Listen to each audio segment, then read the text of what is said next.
Alhamdulillah. Wassalatu wassalamu ala Rasulillah Muhammad ibn Abdillah wa ala alihi wa sahbihi wa man wala. Subhanaka la ilma lana illa ma 'allamtana innaka antal alimul hakim. Rabbi shrah li sadri wa yassir li amri wahlul 'uqdatan min lisani yafqahu qawli, amma ba'du.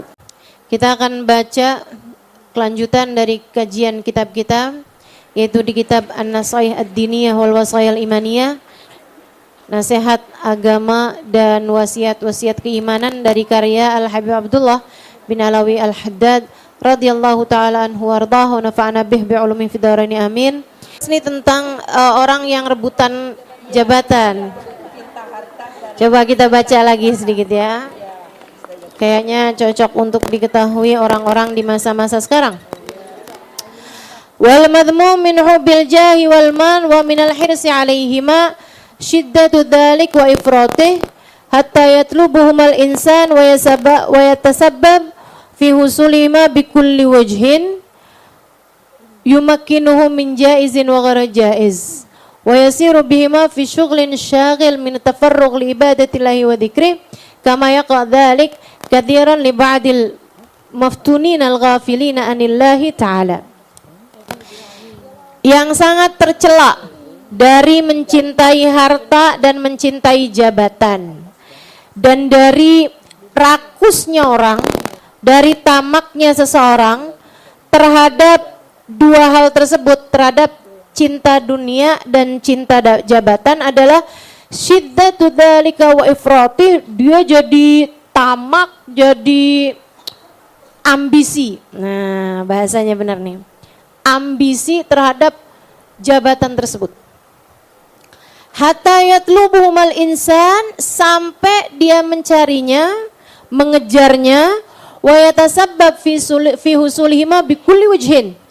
Dia mengupayakan untuk bisa menjadi seorang pejabat segala macam cara, min jaizin wa ghairi jaiz, dari hal yang diperbolehkan bahkan sampai hal yang tidak diperbolehkan. Halal haram terjang semuanya. Dari mulai apa tuh istilahnya, yang pakai duit, nyogok ya kan, ada istilahnya loh itu. Suap ya, tahu saya kalau itu mah. Nggak ada istilahnya zaman sekarang itu, apa gitu, money politik apa gitu. Politik dinasti bukan. Maksudnya itu kayak pakai uang gitu kan. Iya. Politik yang pakai suap menyuap, sogok menyogok gitu ya. Bayar orang biar milih dia gitu. Nah ini teman-teman sekalian, kenapa yang kayak begituan nggak boleh? Karena tuh ya kamu bisa pikirin lah, ibarat orang dagang nih, orang kan kepengen balik modal. Kalau diawali dengan suap menyuap, jangan salahkan siapa-siapa kalau dia naik jadi koruptor. Betul gak? Masuk di akal gak? Karena kan dia kepengen semua uang yang dia telah korbankan bisa mendatangkan hasil. Gitu. Makanya juga saya harapkan teman-teman ini untuk lebih bijak menyikapi dalam hari-hari ini. Jangan yang kamu mau coblos siapa ya, tergantunglah siapa yang ngasih paling banyak. Ini biasanya orang Karang Tengah nih yang begitu nih. Orang kampung tengah nih kayaknya nih. Saudaraku sekalian yang saya muliakan, jangan gitu. Katanya Allah Subhanahu wa taala, kata Nabi Muhammad dalam salah satu hadisnya, ar-rashi wal murtashi finnar. Yang nyogok dan yang disogok masuk neraka. Tentu kita takutan aman neraka lah daripada sama kemiskinan. Betul nggak? Nah, jadi nggak usah yang kayak begitu-begituan, nggak usah. Biar kita jadi pemilih yang bijak. Saudaraku sekalian, menurut Ustazah kita milih apa enggak? Milih. Itu adalah hak kita sebagai warga negara Indonesia. Hubbul watan minal iman. Mencintai negara adalah bagian dari iman. Siapa yang Ustazah mau pilih? Nggak tahu saya sampai sekarang. Tapi saya sarankan teman-teman, nanti pas hari pemilihan, kalau saya nggak salah ingat, tanggal 14 Februari, betul ya. Nah itu saudara sekalian, pagi-pagi sebelum pergi ke TPS, saya mau nyebutnya suka takut-takut nih. Takut keliru TPU.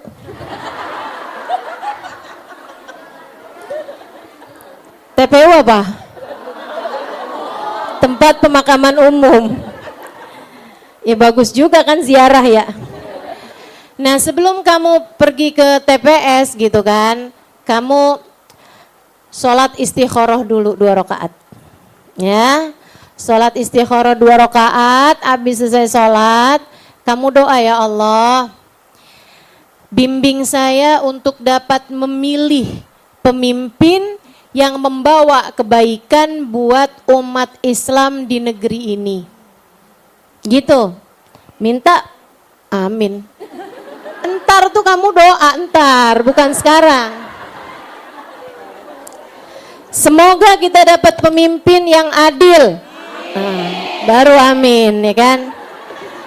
Semoga kita dapat pemimpin yang sayang pada rakyat.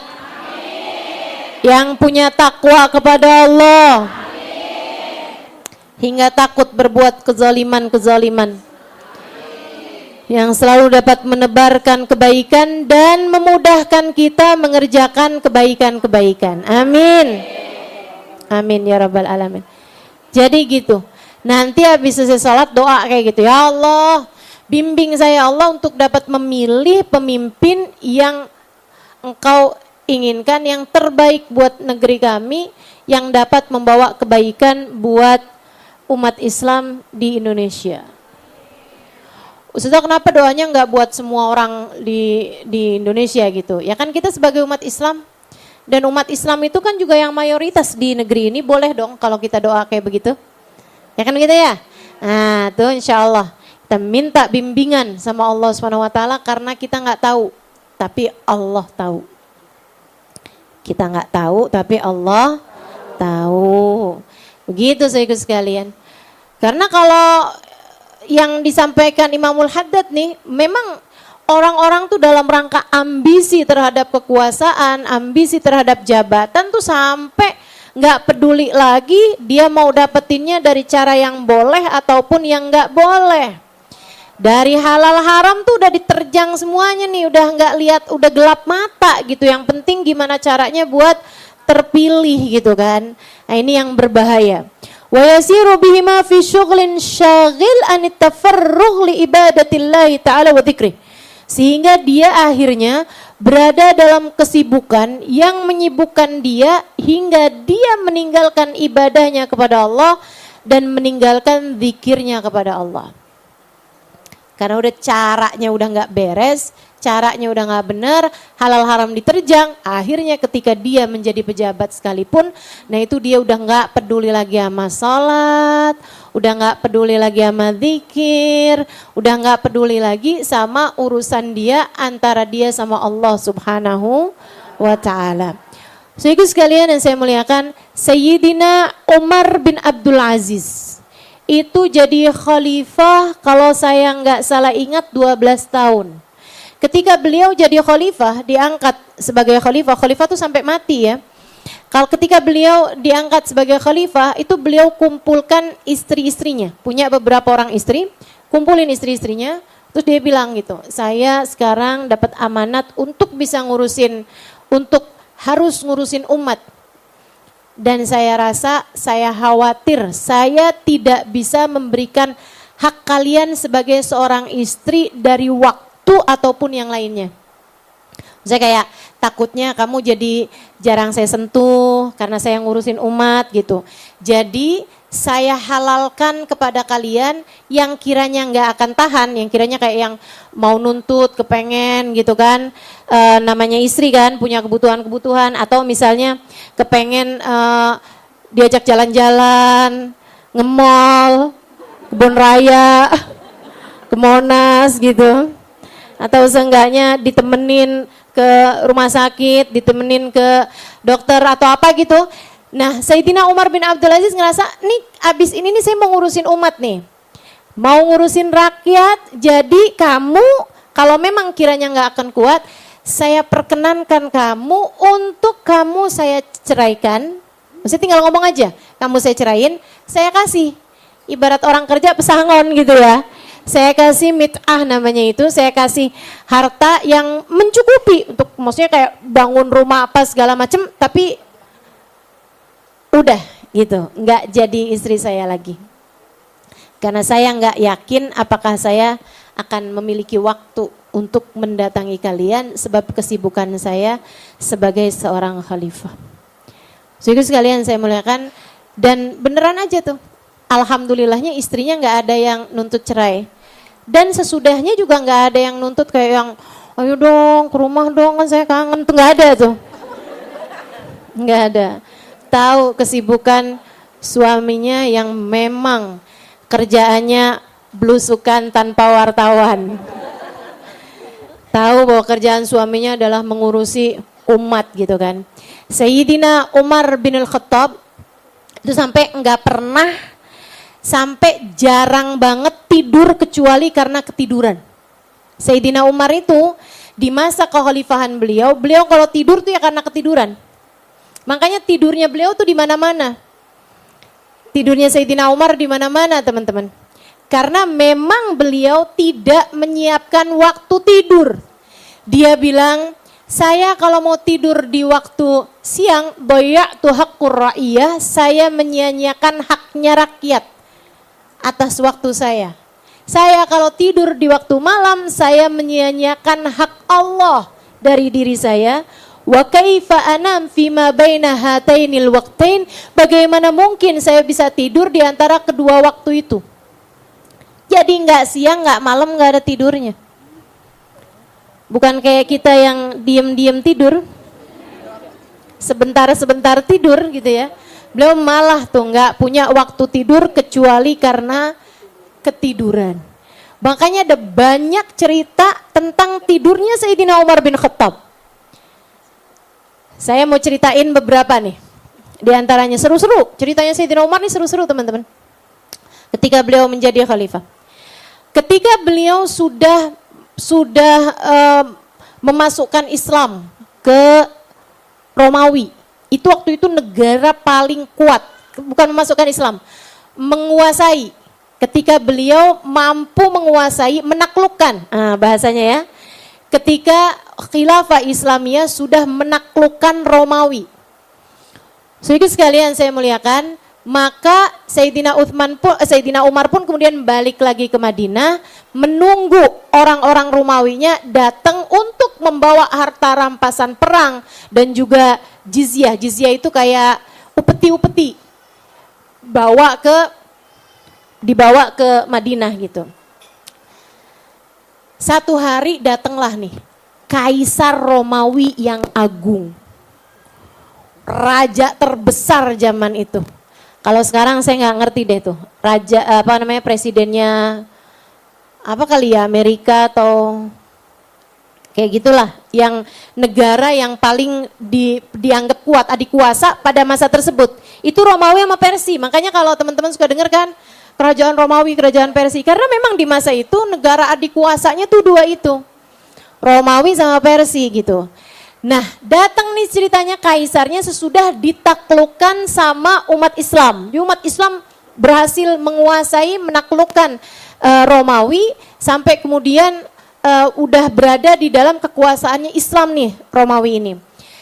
Sayyidina Umar balik dong sama pasukan-pasukannya, nungguin kapan mereka datang mau bawa harta rampasan sekaligus jizyah, upeti-upeti. Masuklah mereka, kemudian disambut sama pasukan Islam, kemudian mereka dibawa masuk ke masjid. Mereka nunggu di masjid ini untuk mereka nanti akan diperkenankan bertemu dengan khalifah. Jadi dibawa masuk ke masjid, silahkan masuk ke masjid gitu kan, nanti akan berjumpa dengan khalifah. Duduklah nih Raja Romawi ini, bersama dengan pasukannya yang serba ini ya, kuat, mewah gitu kan, pakaiannya yang serba ini, dan bawa upeti-upeti yang luar biasa banyaknya, emas-emas lantakan yang kayak apa gitu kan, emas yang lempengan emas itu loh, emas apa tuh namanya? Batangan, ya emas-emas batangan, segala macam tuh harta tuh ditaruh di luar masjid. Kemudian merekanya orang-orang tuh duduk di masjid nungguin khalifah. 5 menit, 10 menit, nih kenapa ya khalifah kagak nemu-nemuin? Raja besar, teman-teman, raja paling besar masa itu, disuruh nungguin khalifah. Nggak ada juga yang, ada beberapa umat Islam juga yang di situ kayak, tapi semuanya nggak ada yang berani gitu kan, kayak menterinya apanya segala macam tuh udah duduk juga di situ gitu. Terus tuh Kaisar Romawi ini ngerasa kayak nggak enak banget ngelihat ada orang lagi tidur di situ. Kayak nggak hormat banget nggak sih? Kamu bayangin nggak sih? Ini teman-teman bayangin deh. Pertemuan antar pemimpin negara di suatu tempat, mereka udah nungguin, ada orang tidur di situ. Coba kebayang nggak? Orang ada tidur aja nih misalnya nih ya, ini di majelis gitu kan. Terus ada orang yang tidur sampai baringan gitu misalnya. Itu aja udah ganggu pemandangan kan. Ini Raja Romawi. Raja Romawi udah duduk di situ bersama dengan pasukan-pasukan elitnya. Di depannya itu udah ada menteri-menterinya umat Islam, gitu ya. Ada orang-orang kayak panglima besarnya, ada ininya, ada itunya, ada sekretaris negara, ada segala macam gitu. Mereka lagi nungguin khalifah keluar, ada yang tidur. Lama-lama dia nggak tahan. Terus dia bilang gitu kan, sama salah satu dari orang yang ada di situ. Dia bilang, ini khalifah belum keluar juga. Kita tunggu aja. Gitu kan? Kita tunggu aja. Kalau gitu apa enggak orang yang tidur ini dibangunin? Gak enak banget mata saya gitu ngelihatnya. Terus mereka bilang, maafkan kami Tuan, yang tidur itulah khalifah kami. Ya Allah, Sayyidina Umarnya lagi tidur di masjid. Masya Allah.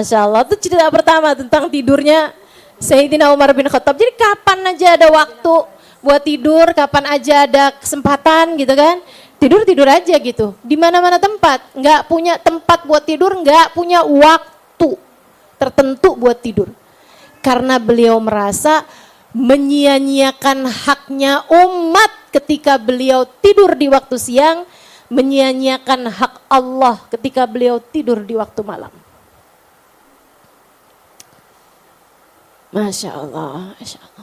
Beliau mengatakan, lauba al-ibil fi khilafati, kalau ada unta tersesat di negara saya, di kawasan saya, kalau ada unta tersesat di kawasan saya takut untuk ditanya sama Allah, Umar, kenapa kamu tidak bisa memberikan jalan yang benar buat unta tersebut?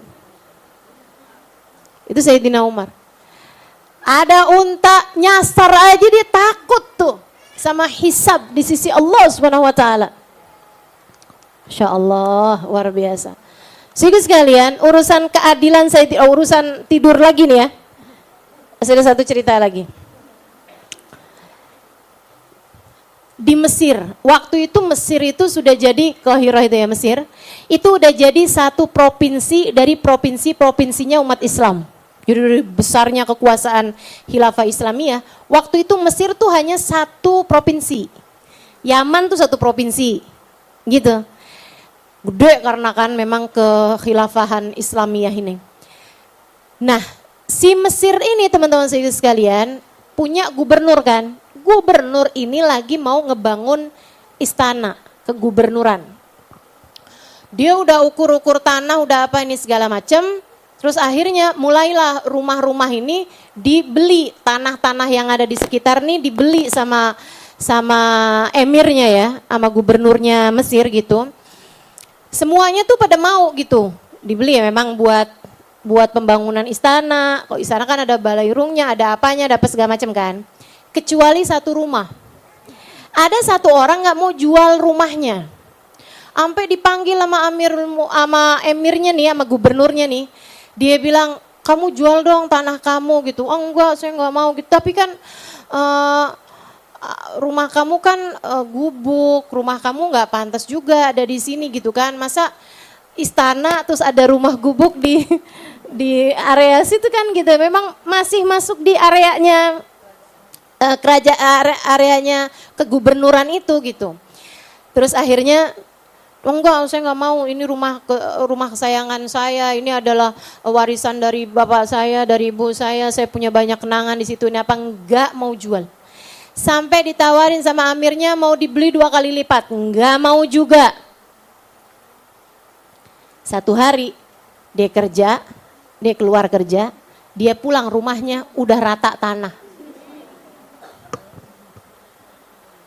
Udah rata tanah, kesel banget kan dia kan. Akhirnya dia datengin khalifahnya, dia datengin emirnya itu, terus dia bilang, liatin ya, saya mau adukan kepada khalifah Amiril Mukminin Umar bin Khattab. Saya mau aduin kamu kepada Amiril Mukminin Umar bin Khattab. Orang itu mikirnya kayak yang, ya bisa apa juga dia pergi ke sana gitu kan. Gak yakin, dia beneran lo pergi jalan kaki dari Mesir sampai ke Madinah. Sampai akhirnya nyampe di Madinah, di jalan tuh sesudah berminggu-minggu barangkali. Sampai akhirnya dia mikir gitu, wih rumahnya Amirul Mukminin aja, rumahnya Emir aja kayak gitu gedenya istananya. Kayak gimana ya istananya Amirul Mukminin Umar bin Khattab. Dia udah ngebayangin nih. Dia mau ngadu nih urusan rumah dia yang rata tanah itu. Akhirnya dia masuk ke Madinah, nih udah nyampe ke Madinah. Dia mau nanya sama orang. Dia toleh, dia masuk kayak ke daerah hutan, maksudnya kayak kebon-kebon gitu yang enggak ini. Di tanah lapang dia lihat ada orang lagi tidur. Dia bangun ini pakai kaki. Pak, bangun Pak. Si orangnya buka mata gitu. Pak bangun Pak, saya mau nanya urusan penting nih. Dia duduk, kenapa? Mau nanya dong. Di mana rumahnya, di mana istananya Amirul Mukminin Umar bin Khattab? Dia nggak punya istana. Kalau gitu di mana rumahnya? Di atas tanah. Semua rumah juga di atas tanah kali Pak. Maksud saya, di mana saya bisa berjumpa dengan Amirul Mukminin Umar bin Khattab? Di mana Amirul Mukminin Umar bin Khattab sekarang berada? Di depan kamu. Yang tidur itulah Amirul Mukminin Umar bin Khattab. Tidur di atas tanah, nggak pakai pengawalan, nggak pakai bodyguard, nggak pakai ajudan, nggak pakai pas pampres. Masya Allah, Sayyidina Umar bin Khattab radhiyallahu taala anhu arda. Kenapa? Kata Sayyidina Umar. Ini nggak lagi nyamar jadi khalifah ini ya. Emang beneran khalifah. Dia bilang, kenapa? Kamu bener Khalifah Amirul Mukminin Umar bin Khattab? Iya. Gitu kan. Terus akhirnya sudah dia merasa yakin, kemudian dia pun ceritalah tentang urusan tanahnya yang dirata tanah, rumahnya yang dirata tanah itu. Sayyidina Umar liatin, terus habis itu bilang, tuh ambil itu tuh. Apa itu tuang? Ambil aja tuh. Tulang itu ambil. Diambil tulang sama dia, sama orang tadi, kasihin kepada Amirul Mukminin. Sayyidina Umar pegang tulang itu kering ya. Terus habis itu digaris sama Sayyidina Umar. Nih, kasihin sama emir kamu itu, sama gubernur kamu itu. Tulang doang. Wahai Amirul Mukminin, saya ini udah jalan dari Mesir kemari nih berminggu-minggu. Dan kamu hanya memberi saya tulang, kata Amirul Mukminin, pergilah. Bawalah tulang itu, sampaikan langsung kepada amirmu itu. Akhirnya ya udah, dia pergi juga tuh bawa tuh tulang. Sampai akhirnya nyampe ke istana, dia bilang, saya mau ketemu Amir gitu kan. Dia bilang nggak bisa, saya bawa pesan dari Amirul Mukminin Umar bin Khattab. Akhirnya kan boleh juga tuh, sampai ketemu.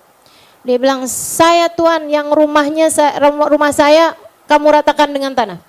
Saya pergi kepada Amirul Mukminin Umar bin Khattab dan beliau menyerahkan ini. Wah, walaupun dia nggak yakin ini apa. Tapi kan dibawa pesannya Sayyidina Umar nih kan. Jadi dia harus meyakinkan gitu kan bahwa itu penting gitu. Dan Sayyidina Umar bin Khattab memberikan kepada kamu ini. Waduh gitu. Orang itu nerima tulangnya. Terus dia ngelihat garisnya itu. Untung aja tuh gubernurnya cerdas. Saya nggak bisa bayangin kalau gubernurnya apaan ini. Emang susah komunikasi sama orang yang enggak ini gitu ya, yang ya susah diajak komunikasi gitu kan. Akhirnya teman-teman, dia begitu ngeliat tuh tulang dengan garis lurus itu digemeteran. Terus dia langsung bilang sama ajudan-ajudannya, dia bilang, tolong segera bangunkan kembali rumah orang ini.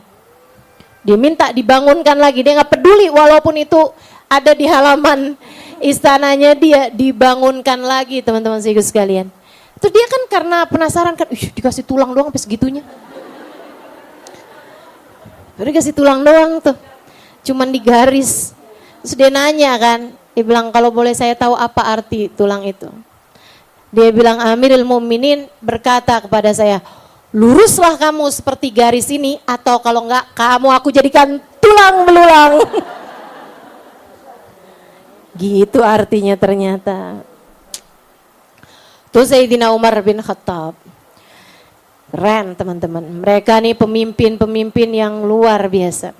Nah Sayyidina Umar itu juga ada nikah sama cucunya Nabi Muhammad. Nah, ini mungkin ada yang nggak tahu. Jadi Sayyidina Umar itu mertua Nabi dan cucu Nabi. Menantu cucu. Mertua Nabi Muhammad karena Nabi Muhammad kawin sama Hafsah. Hafsah adalah merupakan putrinya Sayyidina Umar. Hafsah adalah merupakan anaknya Sayyidina Umar bin Khattab. Tapi selain daripada itu, sesudah wafatnya Nabi Muhammad, sudah bertahun-tahun wafatnya Nabi Muhammad, Sayyidina Umar itu juga ada nikah sama anaknya Sayyidina Ali bin Abi Thalib. Jadi kalau kamu dengar ada hal-hal yang kayak bentrok antara Sayyidina Umar sama Sayyidina Ali, ini orang nggak ngerti sejarah, nggak kenal fakta sejarah. Faktanya adalah bahwa Sayyidina Umar bahkan menikah sama anaknya Sayyidina Ali bin Abi Thalib dengan Sayyidah Fatimah Zahra. Namanya Ummu Kalthum. Anaknya Sayyidina Umar bin Khattab, Sayyidina Ali bin Abi Thalib sama Sayyidah Fatimah itu ada 5 tapi 1 meninggal kecil. Ya, Hasan, Husain, Zainab sama Ummu Kalthum. Nah, nih Zainab sama Ummu Kalthum. Nah, yang Ummu Kalthum itu menikah dengan Sayyidina Umar bin Khattab. Paut usia yang sangat jauh teman-teman. Ya kebayang dong Sayyidina Umarnya temennya kakeknya. Meskipun Sayyidina Umar sama Nabi Muhammad beda ya 10 tahunan usianya gitu. Tapi kan ya tetap aja kan jauh lebih tua gitu. Sayyidina Umar bahkan lebih tua daripada Sayyidina Ali bin Abi Thalib. Ayahandanya. Kenapa Sayyidina Ali membiarkan putrinya atau malah menyerahkan atau malah mengawinkan putrinya dengan Sayyidina Umar yang tentu saja usianya sangat jauh berbeda dengan putrinya tersebut adalah karena kepengen berkah teman-teman. pengen berkahnya Sayyidina Umar. Para sahabat tuh semuanya saling menjaga hal-hal itu dan mereka juga tahu betapa sangat besarnya nilai Sayyidina Umar dalam pandangan Allah Subhanahu wa taala yang sampai Nabi Muhammad sallallahu alaihi wasallam mengatakan tentangnya, "Lau kana nabiyyan ba'di lakana Umar." Andai aja ada nabi sesudah aku, pastilah dia adalah Umar bin Khattab. Innallaha farraq bainal haqq wal batin bilisani Umar. Sungguhnya Allah Subhanahu wa taala memisahkan antara hak dan batil dengan lisan Umar bin Khattab. Jadi dinikahkan nih putrinya sama Sayyidina Umar bin Khattab. Ketika Sayyidina Umar menjadi khalifah, salah satu istri beliau adalah cucu Nabi Muhammad, Sayyidah Ummu Kalthum, atau anak dari Sayyidah Fatimah, anak dari Sayyidina Ali bin Abi Thalib. Satu hari Sayyidina Umar belusukan. Emang kerjaannya Sayyidina Umar belusukan nih. Zaman sekarang nih belusukan nih terinspirasi dari Sayyidina Umar. Saya rasa. Sayyidina Umar nih lagi jalan-jalan, teman-teman sekalian. Tahu-tahu ada seorang laki-laki keluar dari rumah, dia teriak-teriak, "Tolong saya, tolong saya, tolong saya," gitu. Sayyidina Umar pun segera mendekat sama dia ini kan. Beliau lagi naik unta atau kuda lah waktu itu. Yang pasti beliau sedang naik kendaraan gitu. Disamperin sama Sayyidina Umar. "Kenapa Pak? Kenapa Pak?" "Istri saya mau melahirkan nih, istri saya sebentar lagi mau melahirkan dan gak ada yang bantuin, tolongin saya." Itu rumah satu terpencil gitu di tengah-tengah kayak semacam gurun pasir atau wadi ya, wadi itu apa sih, lembah gitu. Kayak di sebuah lembah antara gunung-gunung itu tuh rumah sendirian satu-satunya, istrinya mau melahirkan. Sayyidina Umar bilang, "Baiklah kalau begitu sebentar ya."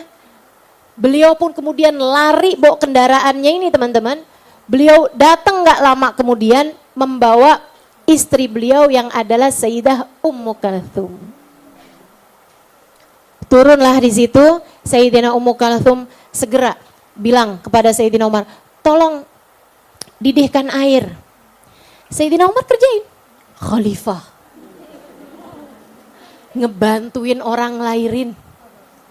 Saudaraku sekalian, itu ya emang Islam nih menyisakan sejarah-sejarah yang begitu cemerlang, yang begitu menawan, akhlak, keindahan yang enggak ada tarak bandingnya gitu.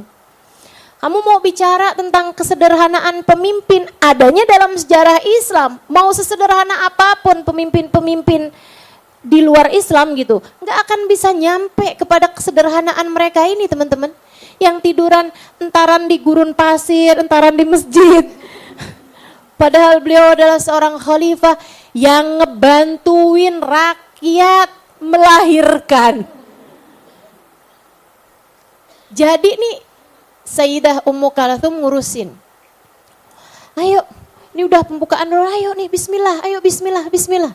Katanya gitu, "Ini kayaknya udah mau keluar nih, ayo bismillah, bismillah." Nungguin teman-teman sampai lahiran dengan selamat. Diajarin bacaannya ini apa, begitu habis selesai dibersihkan gitu kan, air panasnya udah mendidih, dimandikan pakai air hangat dan seterusnya, dia udah putusin tali pusarnya, udah rapi, udah cakep, udah bersih nih anak.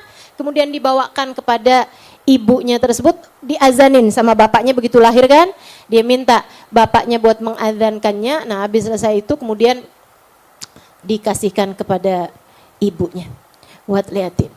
Waduh, seneng banget tuh keluarga, alhamdulillah anaknya selamat, lahir, bagus semuanya, semuanya cakep, ini apa semuanya.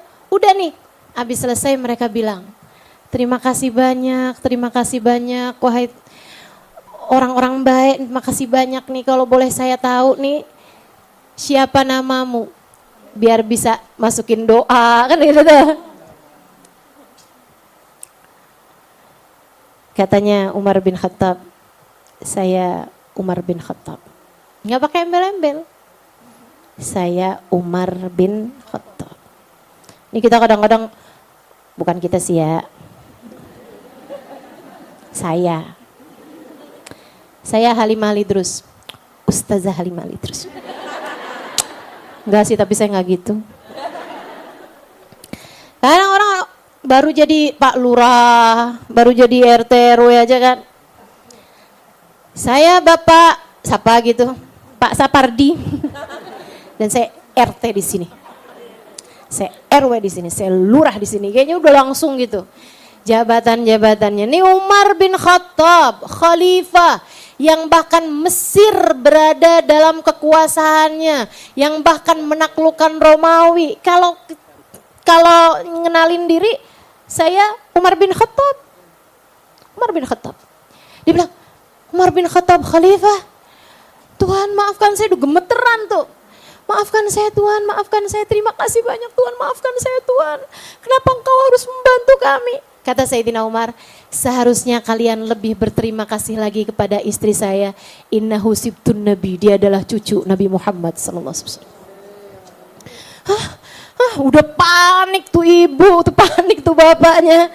Dia bilang, cucu Nabi, Sayyidah Ummu Kalthum, astagfirullah, maafkan kami Tuhan, maafkan kami. Udah disuruh ngurusin anak, bersihin darah-darah yang keluar. Masya Allah, Masya Allah.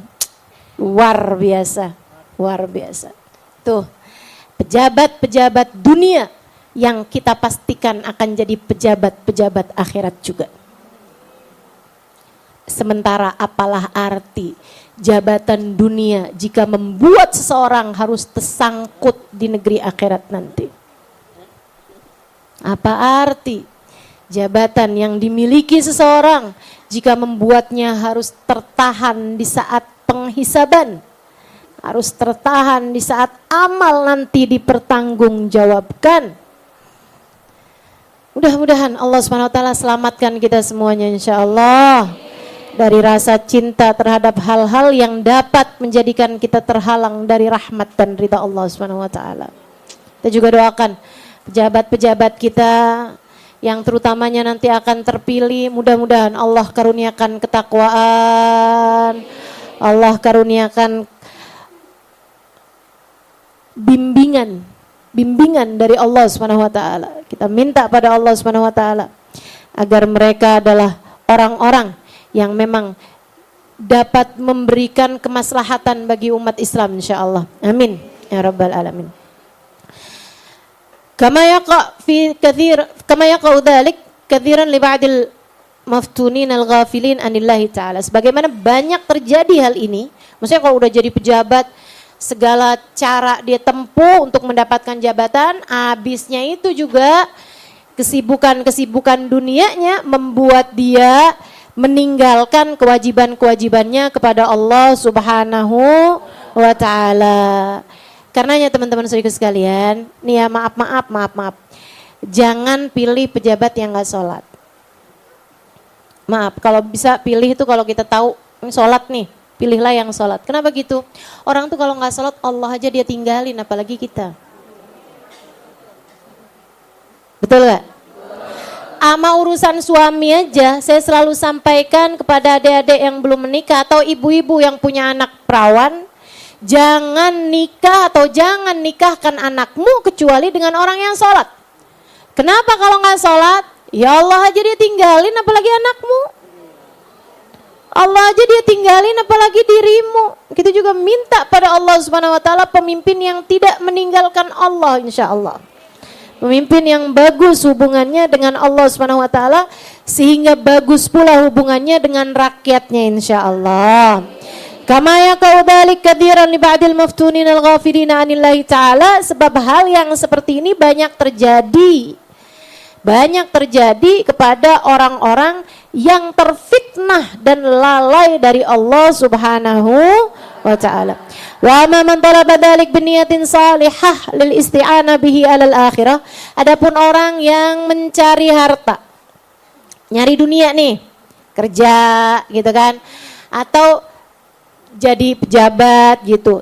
Tapi dia nyari itu tuh biniyatin salihah, kayak nyalek sih, tapi niatnya benar. Nah, yang tahu niat siapa? Allah Subhanahu wa taala. Ustazah kan kita nggak tahu ya niatnya orang. Ya emang kita nggak perlu buat nyari tahu niatnya orang. Taunya dari mana Ustazah yang niatnya benar sama yang niatnya nggak benar?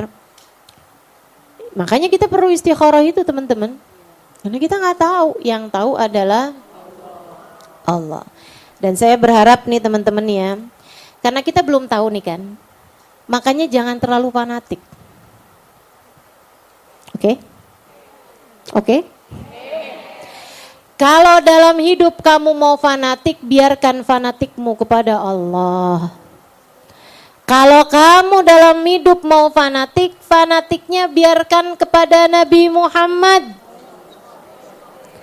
Tidak akan pernah mengecewakan, tidak akan pernah ingkar janji. Tapi kalau kamu fanatik kepada salah satu misalnya gitu ya, apalagi dengan menggibah yang lain-lainnya, bahkan sampai kepada menfitnah yang lain-lainnya, gitu kan? Kita tuh nggak tahu teman-teman, dan jangan berpikir bahwa kita tuh nggak akan dihisab. Yarhamukallah. Kita tuh semuanya akan dihisab dengan semua ucapan kita, dengan semua perbuatan kita. Jangan sampai nih karena kamu fanatik terhadap salah satu, sampai yang lain dijelek-jelekin sampai habis-habisan. Jangan. Udah aja minta petunjuk dari Allah Subhanahu wa taala buat pilih, begitu kan ya? Kan kita juga maaf nih, kebanyakan dari kita kan nggak dapat apa-apa juga nih.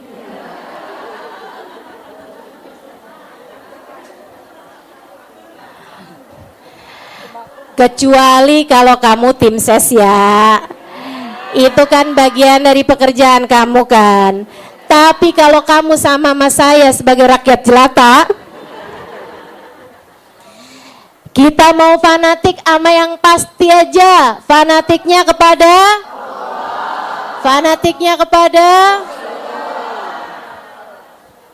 kepada Rasulullah Muhammad sallallahu alaihi wasallam.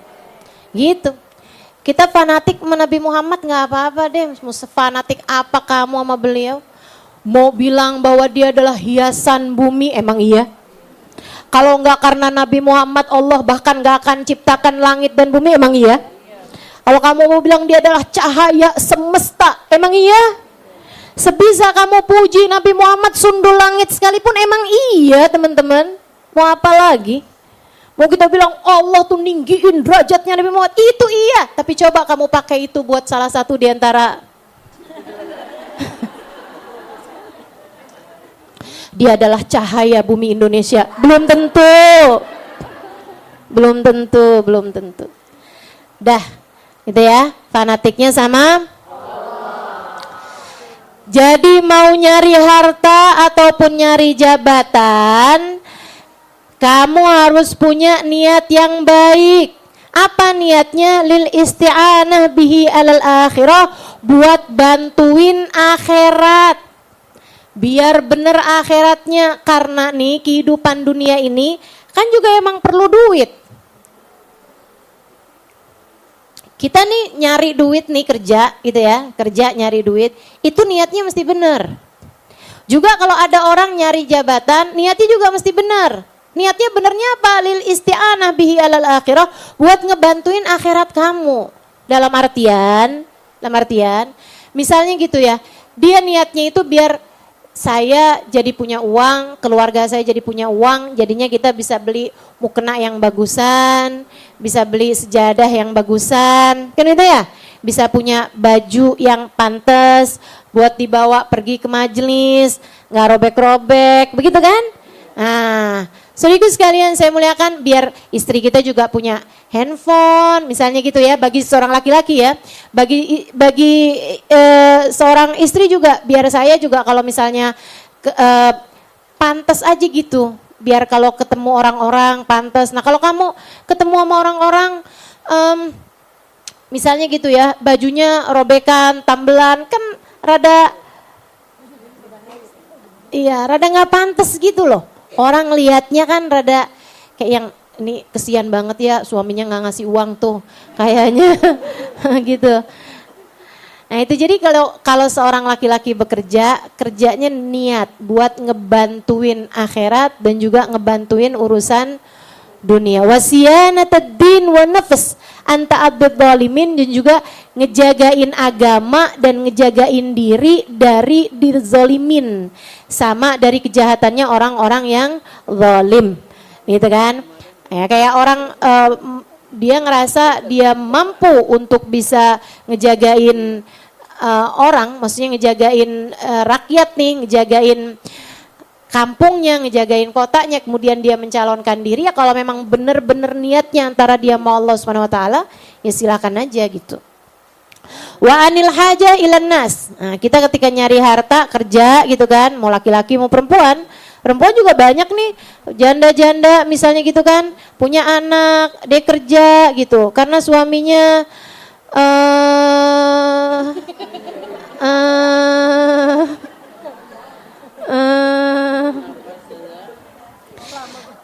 suaminya nggak pernah peduli gitu kan kepada anaknya gitu.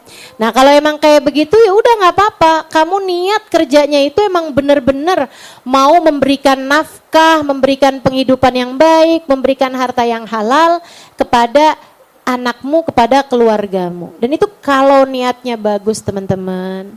Dan kamu tidak berlebih-lebihan dalam urusan dunia, enggak banding-bandingin sama tetangga, enggak, tidak melaksanakan apa yang disebut orang lebih besar pasak daripada tiang, pengeluarannya lebih banyak daripada pemasukan, utang sana utang sini, pengen beli iPhone yang terbaru, pengen beli tas yang mahal, pengen beli ini itu, anak disekolahkan di sekolah internasional gitu kan.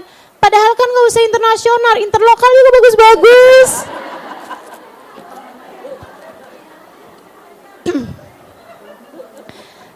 Kalau maksain akhirnya kan jadi susah sendiri tuh.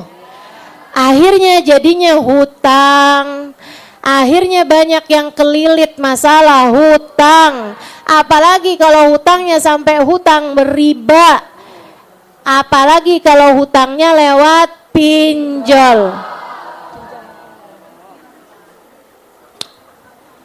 Aduh, nggak banget tuh. Niatnya yang benar, kemudian sesudah itu kerjanya juga mesti yang benar dan jangan kebanyakan gaya. Jangan kebanyakan gaya. Sering saya sampaikan, sesedikit apapun cukup untuk membiayai hidup, sebanyak apapun nggak akan cukup membiayai gaya hidup. Jadi kalau pengen hidup tenang jangan banyak gaya gitu. Secukupnya aja lah. Secukupnya itu artinya kalau kamu emang punya beli nggak apa-apa. Silakan aja. Jangan juga nih saya kasih tahu. Jangan juga kamu itu ya. Duitnya mah ada, tapi berhemat sampai baju robek dipakai mulu. Terus suaminya nanyain gitu, kayaknya kemarin saya kan kamu ada beli baju baru, bukan? Iya sayang, bajunya masih baru. Jadi nggak usah saya pakai-pakai. Lah ya gimana sih? Jadinya itu yang baru, tetap baru, yang lama dipakai mulu gitu. Ya nggak gitu ceritanya teman-teman. Kalau kamu punya yang bagus sih pakai yang bagus, gitu kan? Kalau kamu ada ya silahkan gitu dipakai. Jangan sampai punya banyak tapi yang dipakai yang udah robek-robek. Itu bikin fakir loh, bikin miskin. Allah tuh kayak ngelihatnya, dia dikasih tapi nggak syukur nih. Udah deh, kayak nggak perlu deh. Aku ambil balik aja gitu. Hati-hati, termasuk min asbabil faqr. Sebab Allah memberikan kefakiran, kemiskinan itu seringkali karena nikmat yang tidak disyukuri. Kenikmatan yang Allah berikan tapi tidak dimanfaatkan sebagaimana mestinya. Walam yashtagil bidzalik wa anil haja ilan nas. Kita juga niatnya ketika kita punya uang, ketika kita nyari nafkah ya, itu kita niatkan membantu diri kita dan keluarga kita anil hajah ilan nas, biar enggak minta-minta sama orang.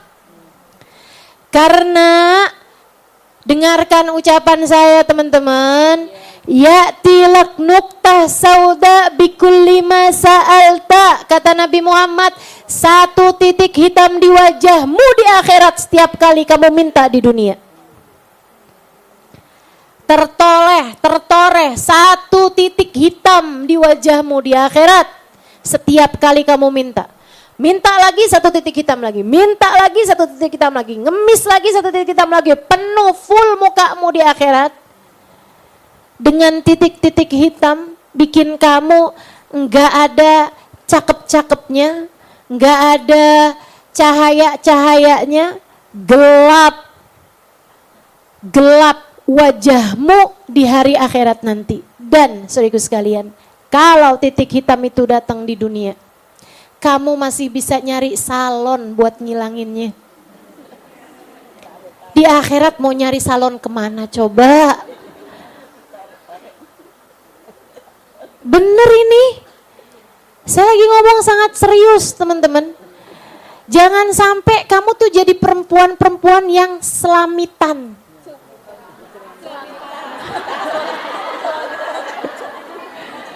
Salah ya. Yang celamitan, kepengen mulu sama apa yang dipunya orang gitu kan, ngelihat temennya gitu, bagus, kamu kayaknya punya banyak, boleh nggak buat saya? Astagfirullah. Agar silaturahmi tak terputus, boleh nggak minta 100? Ini nih, jangan gitu. Kita tuh punya uang biar kita gagah, biar kita terhormat, biar kita aziz, biar kita afif ya. Biar kita terjaga gitu, biar kita anggun, elegan, apalah bahasanya. Sehingga nggak kelihatan kayak orang miskin gitu. Karena teman-teman sekalian, bahkan terhadap yang miskin sekalipun Allah puji mereka ketika terlihat kaya. Allah puji mereka dalam Al-Quran. Namanya ahli soffah, orang-orang miskin yang tinggal di masjid Nabi Muhammad. Lil fuqara'il ladina usiru fi sabilillah. Kata Allah SWT, kamu kalau mau sedekah, wahai Nabi Muhammad, kasih aja tuh sama orang-orang yang gak bisa berangkat pergi perang karena gak punya bekelnya. Nggak bisa pergi perang karena emang nggak punya pedang, nggak punya baju besi, nggak punya kuda gitu kan, nggak punya persenjataan, peralatannya mereka nggak punya buat pergi perang. Bukan karena mereka nggak pengen pergi perang. Ya sabuhumul jahilu aghniya aminat ta'afuf. Orang kalau nggak tahu ngirain mereka orang kaya dari nggak pernah minta-minta, nggak pernah celamitan. Nggak pernah yang tertarik sama apa yang dipunyain orang. Dia minta sih enggak, tapi kelihatan kayak mupeng. Mukanya tuh kayak pengen banget. Oh, salah. Itu bacanya mupeng. Karena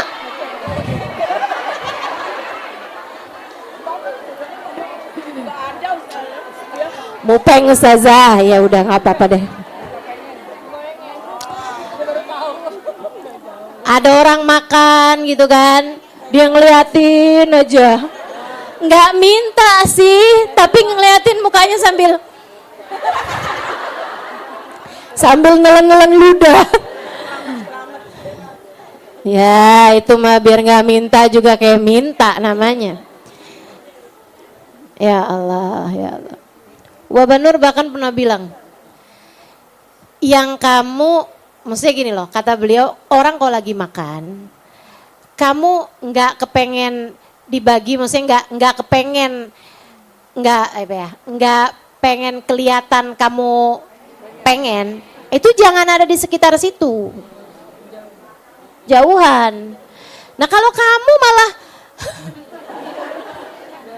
deketin terus liatin kayak enak gitu kan. Ya kan orangnya kan pasti ngebagi.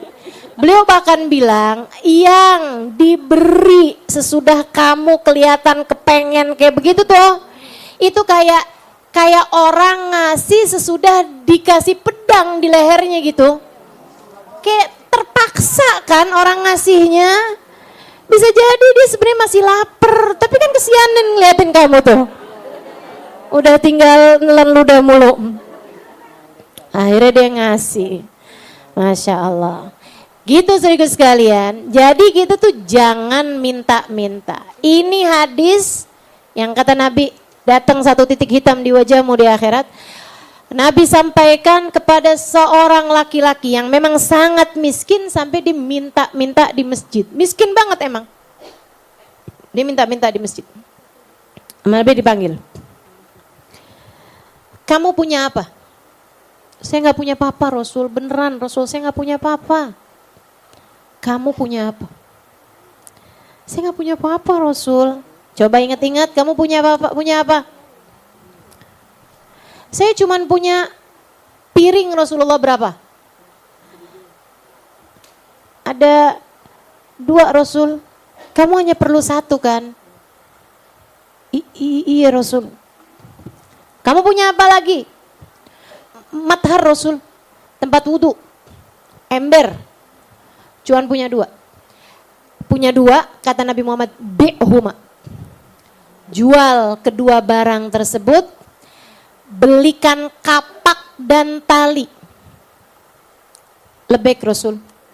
Dia jual, memang gak seberapa juga, kayak dapat 10.000, 20.000 gitu. Habisnya itu tuh 20.000 dibeliin kapak sama tali. Dia datang kembali kepada Nabi Muhammad.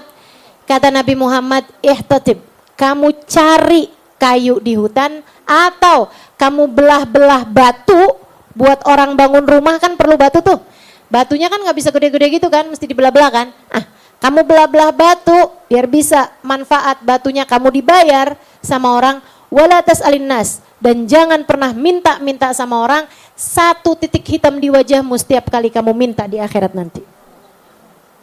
Serem bener. Ngeri banget. Mudah-mudahan deh kita jadi orang-orang yang mulia, jadi orang-orang yang terhormat. Ustazah kalau minta sama suami gimana?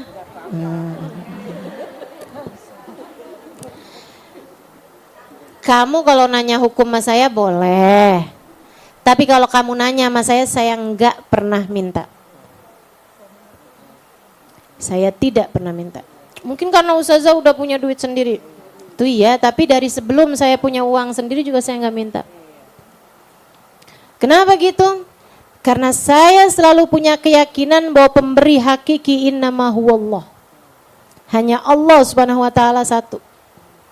Saya pernah ngalamin masa berbulan-bulan gak punya uang. Semasa saya tinggal di Kota Tarim, teman-teman sekalian, saya tinggal 4,5 tahun. Di masa itu banyakkan saya gak punya uang daripada saya punya uang. Di masa itu 4,5 tahun orang tua saya mengirimi saya hanya 3 kali aja. Dan itu juga gak banyak-banyak.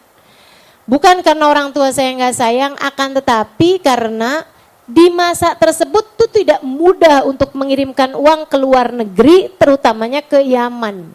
Pada masa tersebut belum ada bank yang bisa mengirimkan uang ke luar negeri gitu. Saya di masa-masa itu, apakah saya hidup miskin? Tidak. Di masa-masa tersebut, saya selalu hidup berkecukupan. Kenapa bisa begitu? Karena saya tahu sang pemberi rizki hanya satu, namanya Allah. Allah tuh ternyata sesudah saya perhatikan, kalau misalnya dia nggak ngasih kita barang mentah, nggak ngasih kita uang, Allah itu akan memberi kepada kita rezeki berupa barang matang, berupa barang jadi, teman-teman. Ini kalau kamu kuat hati sih silakan aja dicoba. Tapi saya nggak yakin kamu kuat hati. Buat nggak punya saldo di rekening, buat nggak pegang uang barang sepeser pun di dompet kamu gitu, yang memang nggak ada uang di rumah sama sekali gitu, saya nggak yakin kamu kuat hati. Tapi teman-teman, saya sampaikan kepadamu, saya bertahun dalam masa, saya berbulan-bulan dalam masa 4,5 tahun itu sering sekali nggak pegang uang sepeser pun. Tapi kalau saya lagi kepengen ganti mukena, Allah kasih mukenanya. Allah kasih mukena. Kalau saya pengen beli kitab, tiba aja ada yang ngasih. Entah uangnya, entah kitabnya. karena doa ustazah mustajab. Bukan. Ini bukan tentang saya. Kamu akan susah nih kalau saya ajarin, kalau kamu selalu bicaranya, ya itu kan Ustazah Halimah. Ini repot nih. Repot. Saudara sekalian yang saya muliakan, kata Habib Ali Habsyi, as-saqi baqi. As-saqi baqi. Yang menuangkan air itu, yang menuangkan baqi, selalu ada, teman-teman. Yang nuangin ini Allah Subhanahu wa taala. Pemberinya Allah, dan sampai kapanpun Allah tetaplah sang pemberi. Masalahnya bukan tentang siapa yang dikasih, tapi tentang siapa yang ngasih. Kalau kamu fokusnya kepada Allah Subhanahu wa taala, maka Allah akan beri kepadamu rezeki bahkan dari arah yang tidak disangka-sangka. Tenang aja. Saya pernah cerita ini, saya nggak yakin teman-teman masih ingat, tapi ini salah satu dari cerita ajaib yang pernah saya dengar tentang urusan rezeki.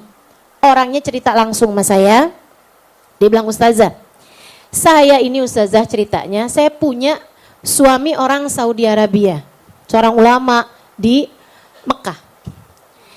Saya pada satu tahun nih ya, entah 1990, entah sebelum itu mungkin saya nggak paham, pokoknya berpuluh tahun lalu ya, orangnya sekarang udah cukup umur. Dia bilang, saya Ustazah pulang ke Indonesia waktu itu. Habis beberapa bulan pulang, saya balik lagi ke sana. Balik lagi ke Saudi Arabia. Saya mau kayak bikin kejutan lah buat suami, nggak terlalu ngasih tahu. Emang zaman itu juga belum ada telepon, belum ada, susah juga lah mau ngasih tahu kan gitu. Saya nyampe di tempat suami saya kemudian dikasih, saya nyampe di tempat suami saya, kemudian saya itu dikasih surat Ustazah. Suratnya saya baca, ternyata suami saya itu sudah menceraikan saya. Diceraiin sama suaminya. Dia tinggal di luar negeri, nggak punya saudara, nggak punya kerabat, nggak punya siapa-siapa, dan dia diceraikan suaminya.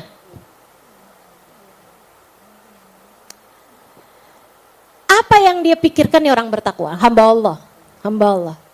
Dia bilang, saya diceraikan suami saya, artinya saya harus iddah, dan iddah artinya tidak boleh keluar rumah. Jadi dia pun kemudian pergi ke sebuah tempat kayak apartemen gitu teman-teman. Dia tinggal di sana gitu ya. Ada apartemen yang ya dikenal lah orangnya ini itu segala macam gitu. Atau mungkin apartemennya dia yang dia mungkin masih punya kontrakan di situ, saya nggak ngerti lah. Pokoknya dia pergi ke sebuah apartemen. Di dalam apartemen tersebut dia seorang diri tanpa punya uang, tanpa punya bahan makanan untuk dia makan. Dan dia tidak boleh keluar. Dan gak ada siapapun yang tahu dia ada di mana. Dia bilang, Ustazah, hati saya nih udah kalang kabut sebenarnya. Tapi saya selalu ingat, meskipun gak ada siapapun tahu, tapi Allah Tuhan saya tahu di mana saya berada. Walaupun saya gak tahu rezeki saya ada di mana, tapi rezeki saya udah selesai diatur sama Allah Subhanahu wa taala. Itu yang saya yakini. Maka saya pun memutuskan diri, meski selapar apapun, saya gak akan keluar dari apartemen ini. Saya menanti janji Allah Subhanahu wa taala kepada hamba-hambanya. Saya di jalan Allah. Allah perintahkan saya buat gak keluar, saya gak akan keluar dari apartemen ini karena saya menyandang iddah. Udah tuh. Dia bilang, pagi nih Ustazah, saya kemarin terakhir makan kemarin. Ketika saya belum tahu bahwa saya dicerai. Hari itu saya bangun tidur nih apa semuanya nih. Sholat subuh apa segala macem. Mulai lapar, siang-siangan, lapar, nggak punya apa-apa, cuma air putih aja, air dari keran kan mereka memang biasa airnya boleh bisa diminum gitu kan. Saya cuma minum dari situ. Dia bilang, saya sholawatan, Terus saja. Saya bilang, Rasulullah, saya umatmu. Saya umatmu. Saya hidup di negeri orang. Saya jalankan perintahmu. Untuk perempuan yang iddah gak boleh keluar rumah dan lain sebagainya. Perintah dalam syariat Islam. Dia bilang, saya ikut apa yang kau perintahkan wahai Rasulullah. Maka berikanlah rezeki kepada saya. Berikanlah nafkah. Maksudnya sampaikanlah gitu. Diminta pada Allah SWT, dia minta dengan sholawat, dia minta berkahnya Nabi besar Muhammad SAW. Udah tuh, dia tidur siang, sorean ada yang ketok pintu. Dia lihat, laki-laki, dia nggak mau bukain pintu. Laki-laki kok, bukan mahram. Saya lagi iddah, saya nggak boleh bukain pintu. Jadi tuh laki-laki dari yang ngetok, dia biarin. Akhirnya digedor, dor gitu sampai kenceng banget. Dia juga biarin aja. Dia pikir, nih nanti ini kalau misalnya saya jawabin, ini kan saya lagi iddah gitu, saya nggak boleh inian juga berinteraksi sama laki-laki gitu kan. Jadi dia udah diam aja tuh, dia diam aja. Nggak lama suaranya hilang. Dia tuh nyesel juga, ya ampun tuh orang kali mau ngasih makan ya lapar. Tapi akhirnya dia pikir lagi gitu, tapi nggak salah kok saya. Ini aturan dari Allah Subhanahu Wa Taala buat kita perempuan menjaga diri gitu. Udah, dia sholawatan lagi. Nggak lama tuh orang datang lagi kayaknya, ketok-ketok lagi. Terus dia nggak bukain juga, masukin kertas ke bawah, masukin amplop ke bawah. Dia baca suratnya itu dalam bahasa Arab dan dia memang ngerti bahasa Arab karena lama kawin sama orang sana kan. Dia baca tuh. Dia bilang, saya adalah laki-laki yang tinggal satu apartemen. Saya ada seseorang yang tinggal satu apartemen sama kamu di lantai berapa gitu kan, apartemennya tinggi tuh. Dia bilang, saya kemarin bernadar. Kalau usaha saya berhasil, saya akan memberikan apartemen persis di atas dia. Dia bilang kalau usaha saya nih berhasil, kalau rezeki saya nih keluar gitu, apa yang lagi dia usahain ya, saya nggak paham, apa tender apa gitu ya. Kalau itu berhasil, dia bilang saya nadar akan memberi kepada orang yang persis ada di bawah saya uang sekian ratus juta gitu.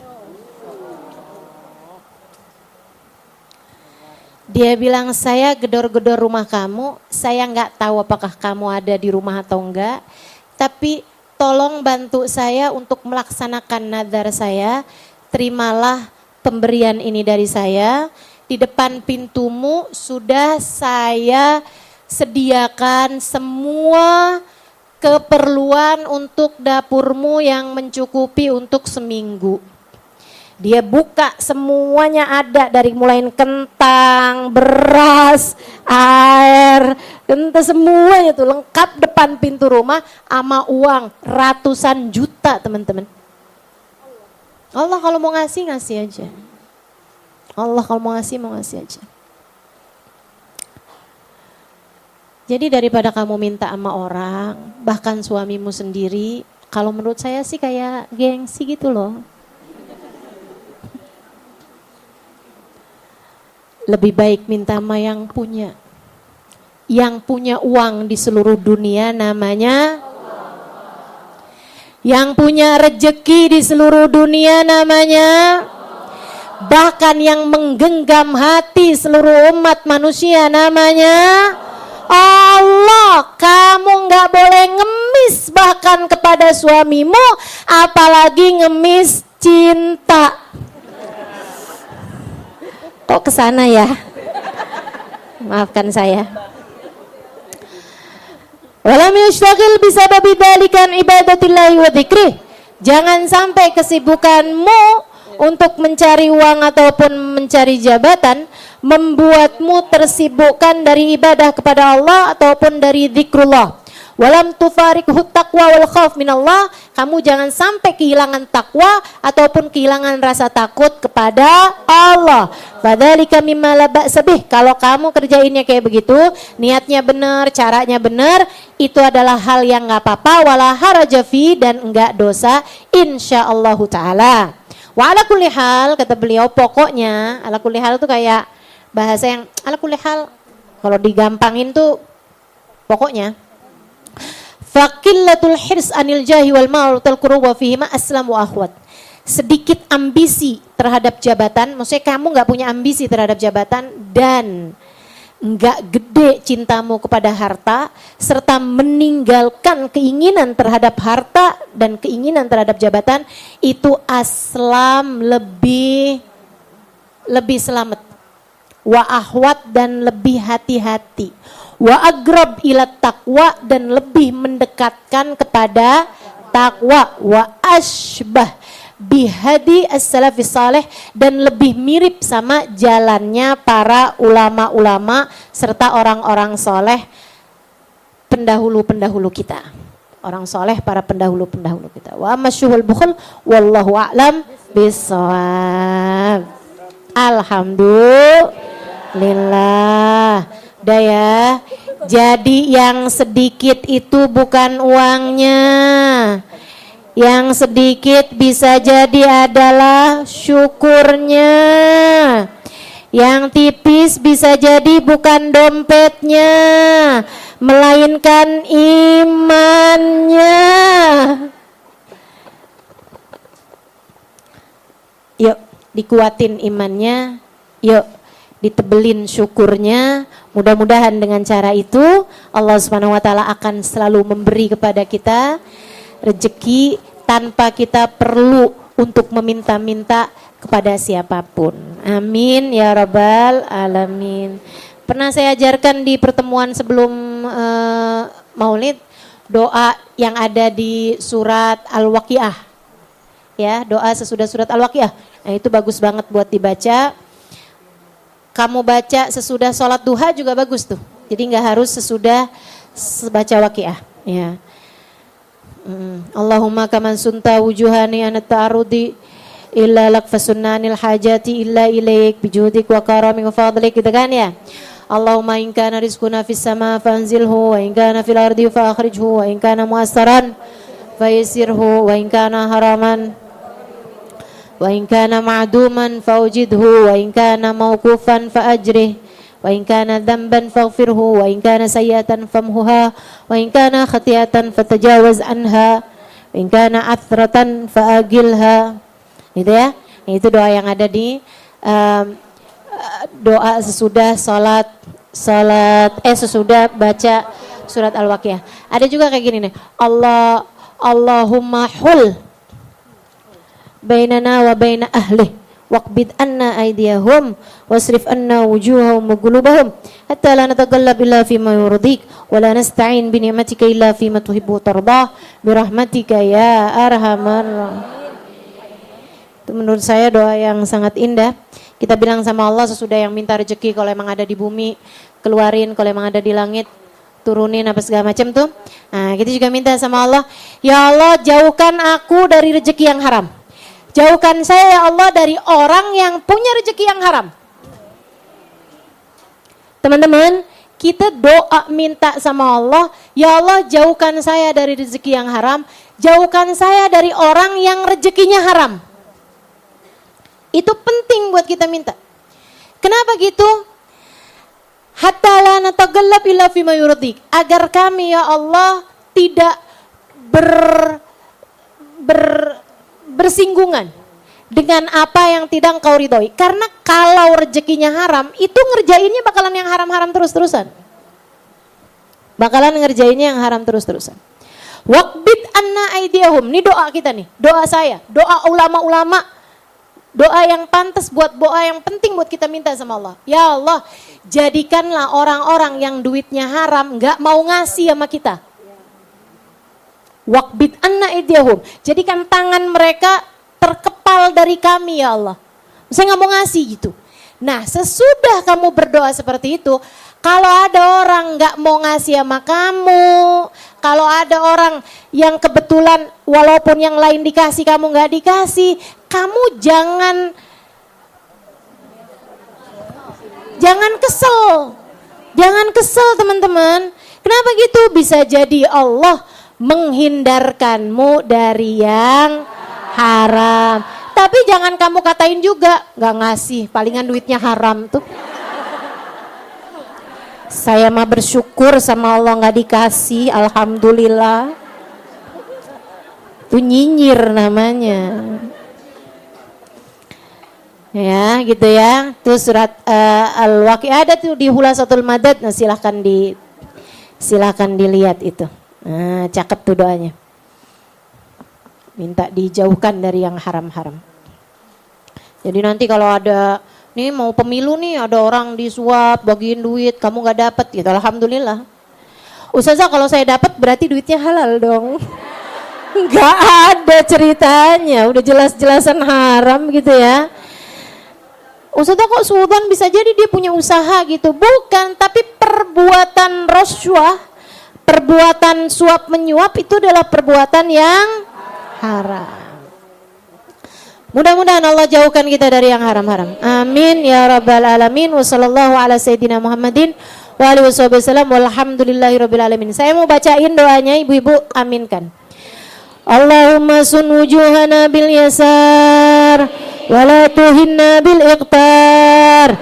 Fanastarziqu talibi rizqik wa nasta'tifa syirara khalqik wa nashtagila bihamdi man a'tana wa nubtala bidammi man mana'ana wa anta min wara'i dhalika kullihi ahlul ata'i wal mana' Allahumma kama sunta wujuhana anis sujudi illa lak wa sunna anil hajati illa ilaik bijudik wa karamik wa fadlik ya arhamar rahimin ya arhamar rahimin ya arhamar rahimin ighnina bifadlika amman siwak wa sallallahu ala sayyidina Muhammadin wa ala alihi wa sahbihi wa sallam.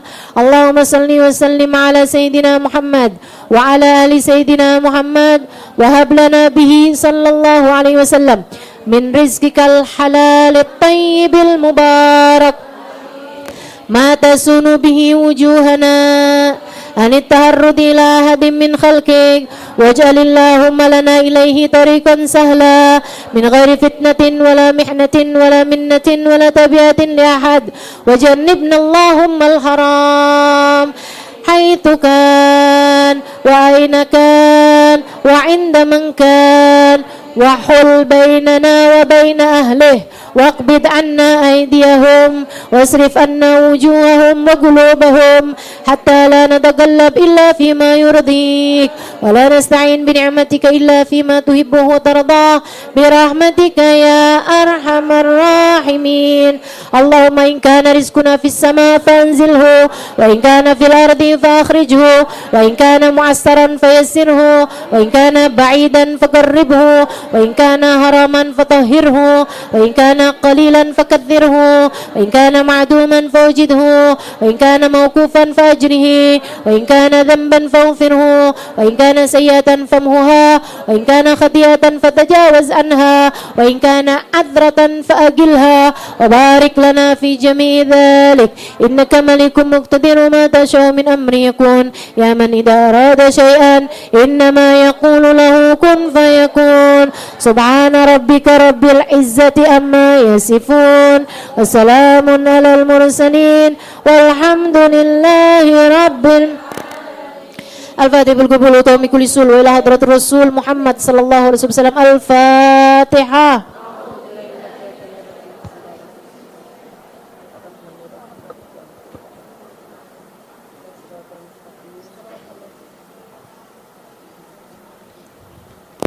الضالين آمين.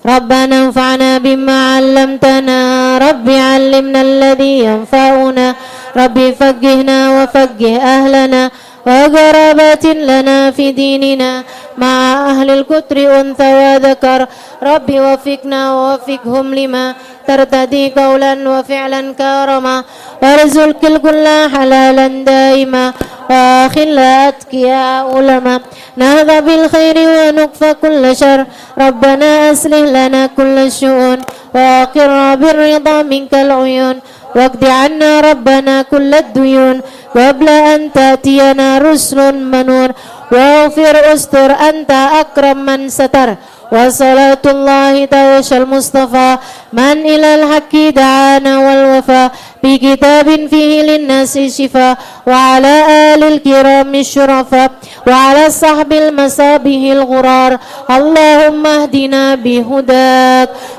واجعلنا ممن يسارع في رضاك ولا تولنا وليا سواك ولا تجعلنا ممن خالف أمرك وعصاك وحسبنا الله ونعم الوكيل ولا حول ولا قوة إلا بالله العلي العظيم فاتب القبول دوmi kulli sul wa biniyati an Allah yaqdi lana jami'al hajat. Silakan sebutkan hajat masing-masing.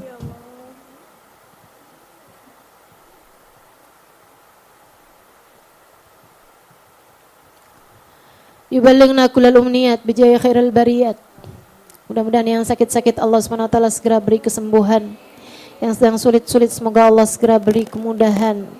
Yang sedang ada hajat mudah-mudahan Allah SWT kabulkan hajat-hajatmu insyaallah. Rumah tangga kita semuanya semoga dikaruniakan rumah tangga yang sakinah mawaddah warahmah. Yang jadi istri biar pada jadi istri yang salehah. Suaminya semoga dijadikan Allah suami yang saleh. Yang pada punya anak-anaknya mudah-mudahan jadi anak-anak yang saleh-salehah. Kita semuanya semoga Allah jadikan hamba-hamba Allah yang salehah. Jadi umat Nabi Muhammad yang salehah. Ala hadhihi niyah wa bikulli niyatin salihah jami'ah syamilah ila hadratin Nabi Muhammad sallallahu alaihi wasallam. Al-Fatihah.